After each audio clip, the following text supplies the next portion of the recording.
தேங்காய் பால் ஊற்றி சூப்பராக ஒரு மீன் குழம்பு பார்க்கலாமா? வாங்க.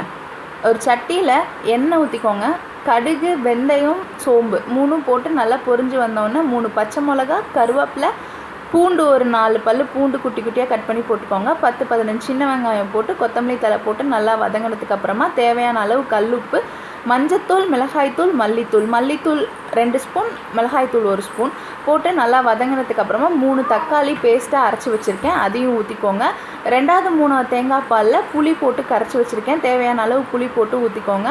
ஃபஸ்ட்டு தேங்காய் பால் நல்லா கொதி வந்தோடனே கடைசியாக தேங்காய் பால் ஊற்றிட்டு மீன் போட்டு நல்லா மீன் வெந்து வந்தோடனே கொத்தமல்லி தழை, கருவேப்பிலை தூவி இறக்குனிங்கன்னா சூப்பரான தேங்காய் பால் ஊற்றின மீன் குழம்பு ரெடிங்க. சுட சுட சாப்பாட்டில் மீன் குழம்பு ஊற்றி சாப்பிட்டு பாருங்கள், சும்மா செம்மையாக இருக்கும். தேங்க்ஸ் ஃபார் வாட்சிங். டாடா, பை.